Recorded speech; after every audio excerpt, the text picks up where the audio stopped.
Good morning प्यारे विद्यार्थियों। आज हम पढ़ेंगे डायरी। डायरी किसे कहते हैं और डायरी के प्रमुख लेखक कौन हैं और उसकी क्या क्या विशेषताएं होती हैं। साहित्यकार भी अपने दिन प्रतिदिन के अनुभवों और विचारों को लेखनीबद्ध करने के लिए प्रायः डायरी लिखते हैं।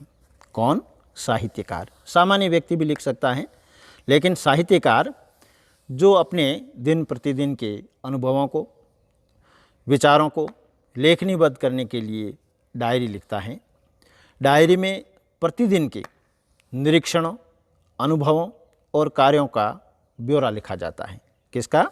दिन भर प्रतिदिन क्या करता है उसका निरीक्षण करता है, अनुभव कैसा किया उसने और उसने दिन में क्या क्या कार्य किए, इनका ब्यौरा लिखा जाता है, जिसमें निजी विचारों, भावों और प्रतिक्रियाओं की प्रधानता होती है। किन चीज़ों की?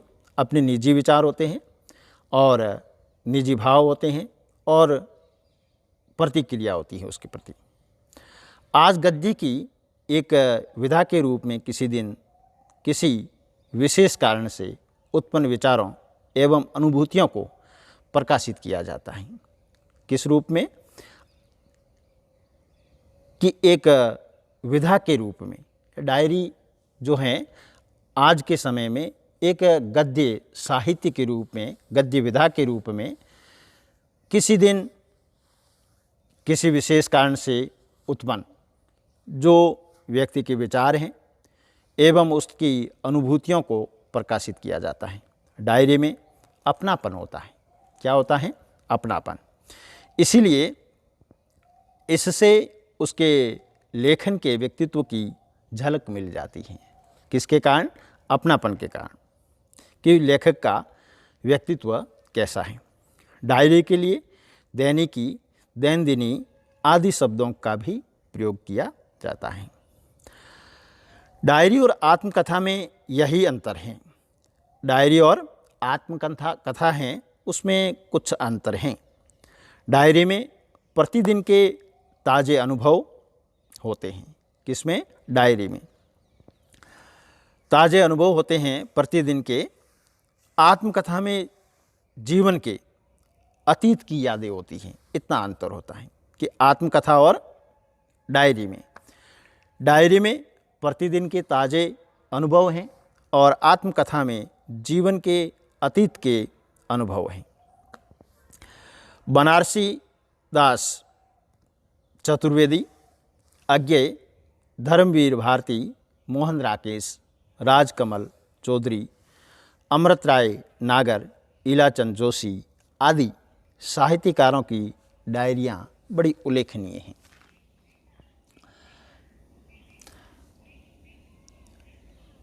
अपने रूढ़ अर्थ में तो डायरी अथवा दैनंदिनी वह एक नोटबुक या पुस्तिका है। क्या है?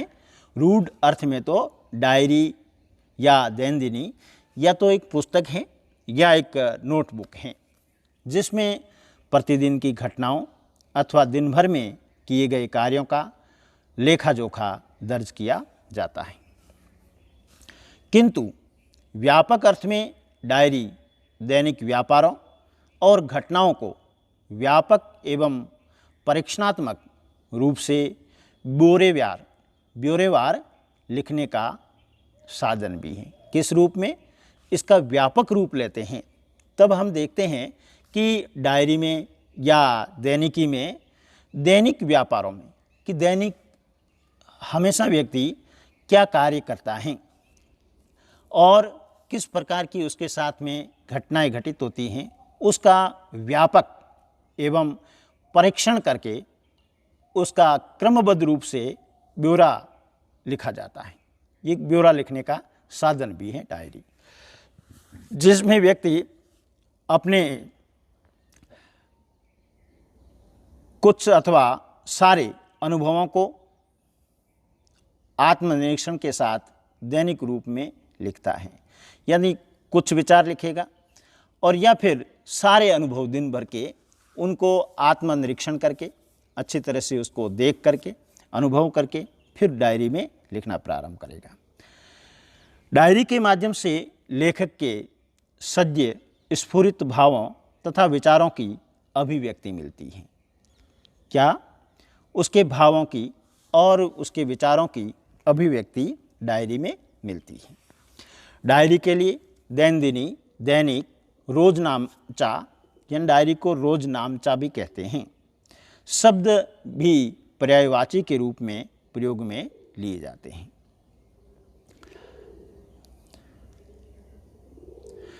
ये पर्याय इस दृष्टि से सार्थक हैं, ये नाम जो हैं यह सार्थक भी हैं कि वे डायरी के इस प्रमुख गुण की ओर संकेत करते हैं कि डायरी में लेखक का अनुभव सबसे अधिक रहकर अंकित है। डायरी जो है लेखक के अनुभव को बयान करती हैं। डायरी में लेखक के मन पर पड़े प्रभाव उसी दिन लिखित रूप पाते हैं, यानी जिस किसी भी घटना को वे अनुभव करता है वैसा वह उसी दिन उसको लिपिबद्ध कर देता है, लेखबद्ध कर देता है। इस तरह से डायरी लेखक के व्यक्तित्व प्रकाशन का सर्वाधिक प्रामाणिक माध्यम है कि लेखक अपने व्यक्तित्व को प्रकाशित कर सकता है और अपने प्रमाण के साथ। प्रामाणिक इस अर्थ में कि प्राय डायरियाँ अपने निजी विचारों को नोट कर देने के उद्देश्य से लिखी जाती हैं। प्रामाणिक किस अर्थ में कि प्रायः डायरियाँ अपने निजी विचारों को नोट कर देने के उद्देश्य से लिखी जाती, कि अपने स्वयं के विचार हैं नोट किए जाए, इसी उद्देश्य से डायरी लिखी जाती। पुस्तक प्रकाशन के उद्देश्य से नहीं। डायरी हमेशा व्यक्ति लिखता है अपने उद्देश्य उसका यही रहता है कि मैं मेरे विचारों को नोट करूं, न कि आने वाले समय में उसको मैं प्रकाशित कराऊंगा। विशुद्ध रूप से डायरी शायद कभी नहीं लिखी जाती, कालांतर में वह पुस्तक रूप में प्रकाशित हो सकेगी। इस भाव से डायरी कभी नहीं लिखी जा सकती कि मैं इसको भविष्य में प्रकाशित कराऊंगा, पुस्तक का रूप दूंगा। डायरी लेखन के अत्यधिक निकट होती हैं। अब ये कह रहे हैं कि डायरी जो है लेखक के सबसे करीब होती हैं, निकट होती हैं, इसलिए कलात्मक तटस्थता के अभाव की संभावना उसमें सर्वाधिक रहती है। लेखक के नज़दीक होने के कारण कलात्मक रूप से वह तटस्थता के अभाव की संभावना को सर्वाधिक व्यक्त करती हैं। कह सकते हैं कि डायरी कोई विशेष कलापूर्ण साहित्यिक रूप नहीं है। डायरी को अपन कह सकते हैं कि ये कोई कलापूर्ण और साहित्यिक रूप इसका नहीं है। कदाचित अपने मूल रूप में वह विधा साहित्यिक ही नहीं है। अब ये कहें कि मूल रूप से डायरी को हम साहित्यिक रचना भी नहीं मान सकते हैं। क्यों? क्योंकि ये तो लेखक या कोई भी व्यक्ति अपने निजी अनुभवों को नोट करता है। साहित्यिक दृष्टि से डायरी से या डायरी में संबद्धता और शिल्पगत सौष्ठव की कमी हो जाती है। अब देखें कला रूप में तो ये कह रहे हैं कि इस डायरी में सौष्ठव और कलात्मक रूप की कमी आ जाती है। पर स्पष्ट कथन, आत्मीयता, निकटता आदि विशेषताएं डायरी की उक्त कमी को पूरा कर देती हैं। डायरी में क्या क्या होता है? एक तो होता है कथन स्पष्ट होंगे, बात जो कही जाएगी वह स्पष्ट अनुभव उसमें लिखे जाएंगे और बड़ी आत्मीयता से लिखे जाएंगे। फिर डायरी लेखक के बहुत नज़दीक होती है, इसलिए उनके भावों में भी निकटता रहेगी। आदि विशेषताएं डायरी की कमी को पूरा कर देती हैं। डायरी आत्मकथा का ही एक बदला हुआ रूप है। क्या है? एक आत्मकथा का बदला हुआ रूप है। सामान्य दैनिक रूप में लिखी जाने वाली डायरी में कभी कभी विगत अनुभवों का भी पुनर्मूल्यांकन कर लिया जाता है। किसका?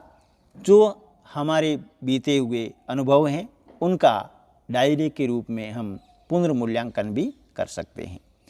जबकि आत्मकथा में लेखक अपने सारे अतीत पर अपेक्षाकृत परिपक्व और तटस्थ दृष्टि डालते हुए लिखता है। किस रूप में? आत्मकथा में लेखक जो है अपने सारे विचार हैं अतीत पर अपेक्षाकृत परिपक्व और तटस्थ दृष्टि से वह लिखना प्रारंभ करता है। मूल रूप से यह विधा पाश्चात्य साहित्य में हिंदी में आई हुई नवीन कथित विधा है। क्या? डायरी की मूल रूप से ये पाश्चात्य साहित्य का विषय है और हिंदी में ये नई विधा जो है हमारे बीच में आई है और अभी विकासोन्मुख है। अभी ये डायरी जो है विकास की ओर उन्मुख हैं।